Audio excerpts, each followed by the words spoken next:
everyone, my name is Nihan and I'm the marketing manager at Autom. Today we will start with the first episode of Hypertalk series and we will be together every 2 weeks from now on.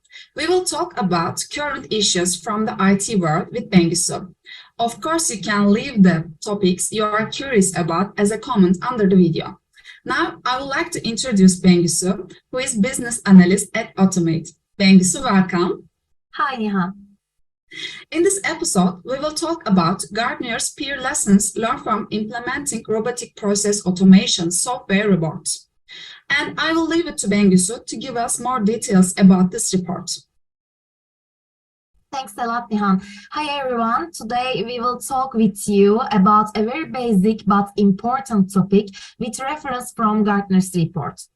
As you know, robotic process automation, RPA, has become a buzzword in the business world for its potential to streamline operations, reduce costs, and improve efficiency. However, implementing RPA software is not without challenges. To help organizations navigate the process successfully, Gartner has conducted a peer review of RPA implementations across various industries. It covers the entire RPA lifecycle, from planning and selecting the right processes to automating, building, and deploying RPA bots, and managing and scaling the RPA program. By reading this report, you will gain valuable insights into the best practices for implementing RPA software, learn from the experiences of peers, and avoid common pitfalls. Whether you are just starting to explore RPA or have already implemented it, this report will provide you with the guidance and knowledge needed to achieve success with RPA. And now, Gartner tries to tell us the answers to the topics we wonder that we need to understand correctly through the 4 basic lessons mentioned in this report. Bengisu, it's so exciting. Can you please tell us what are these lessons and which questions we will find answered to these lessons? Of course, Nihan, if I need to talk about the important lessons in this report, first lesson is about review internal processes and the business case for adopting RPA.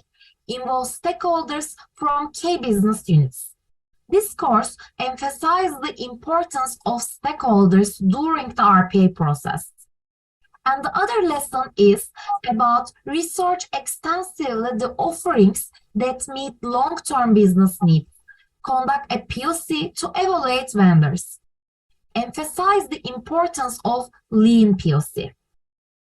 And the other lesson is invest in training to build RPA automation skills, build a competent internal team for process development. This course tells us the importance of having a team that has command of the process. And the final lesson is about structure the organization's process to create a robust architecture for effective deployment. This course tries to tell us the importance of loud and clear processes in automation is emphasized. And now we need more details. Could you please tell us about important topics that we need to learn? Of course, Nihan. When we examine the information in this report, 4 important topics emerge. Now, I will try to explain these titles for you. First important topic is choosing the right RPA software and vendor involves evaluating the options available based on your organization's specific needs, such as the complexity of the processes to be automated, the size of the workforce, and the budgets available. Factors to consider when choosing an RPA or vendor. You have to give an answer all these questions for choosing right vendor or right RPA product. The first question is about functionality. Does the software have the features and capabilities needed to automate the processes in your organization? And the other question is about scalability. The question is, can the software handle the volume of processes? that need to be automated and cannot be scaled up as the organization grows. The other question is about ease of use. Is the software user-friendly and does it require extensive training to use? The other question is, does the software integrate with other systems and applications used by the organization?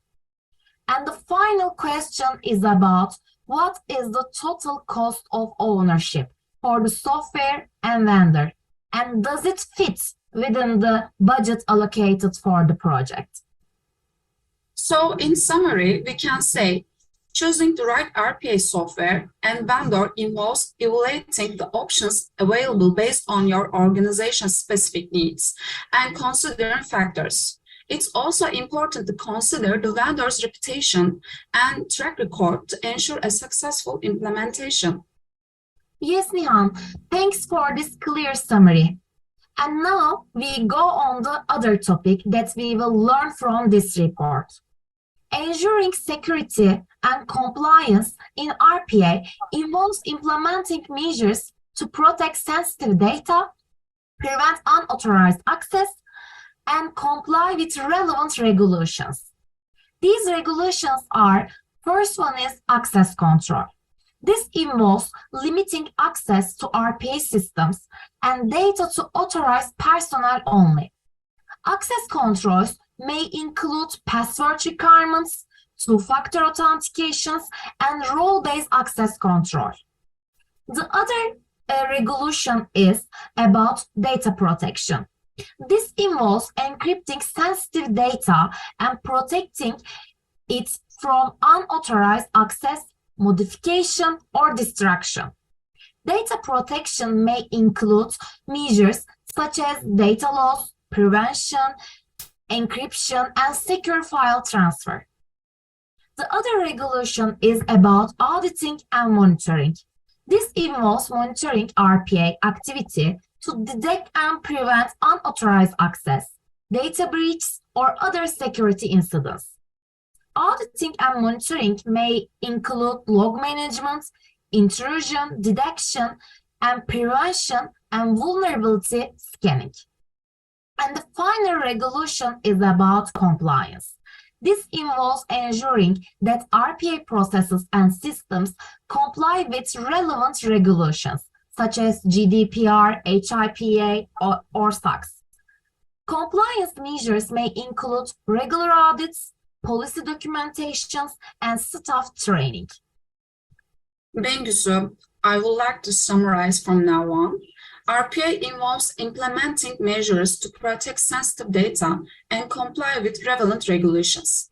It's important to integrate these considerations into the RPA design and implementations process from the outset to minimize security and compliance risks.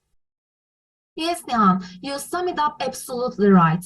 And finally, we have one more important topic. The final topic that we will learn from this report is measuring and optimizing RPA performance. This involves tracking key performance indicators and using this data to optimize processes and improve overall efficiency. The following are some of the KPIs commonly used to measure RPA performance. First one is processing time. This measures the time it takes for the RPA bot to complete a task or process. Shorter processing times indicate better efficiency and can help to identify narrow paths in the process. The other KPI is error rate. This measures the frequency of errors or exceptions that occur during the automation process. A lower error rate indicates better accuracy and can help to identify areas where the bot needs improvements. The other KPI is volume of work. This measures the volume of work that the RPA bot is able to handle. A higher volume of work indicates better scalability and can help to identify areas where the bot can be optimized to handle more work. And the final KPI is cost savings. This measures the cost savings achieved through automation. Cost savings can be calculated by comparing the cost of manual labor before and after automation. To optimize RPA performance, it's important to use these KPIs to identify areas for improvement and take appropriate action. This may include reconfiguring the bot to handle higher volumes of work, improving error handling, or streamlining the process to reduce processing time. In addition, it's important to continuously monitor and analyze performance data to identify trends and make further optimizations as needed. Before I end my words, Nihan, I want to say something. Establishing a new order within the company is always difficult and demanding. But when you examine the big picture, the technology always supports you to climb the steps fast. Therefore, as can be seen from this report, if we consider its positive aspects, RPA technology is a very supportive formation for employee or company happiness. Finally, I would like to introduce you to a product that will support you in every way on this journey. The name of this product is Autom. Although it is a very young product compared to its friends in the industry, but it is very powerful and amazing. You can click automate.com for learning more details about it. Nihan, I leave my words to you. Thank you, Bengisu, for all this fabulous information that you share with us. I would like to remind that you can reach this report from our website, automate.com. And then thank you for listening to us. We look forward to meeting you again with the new topics. Have a nice day. Thank you. Thank you.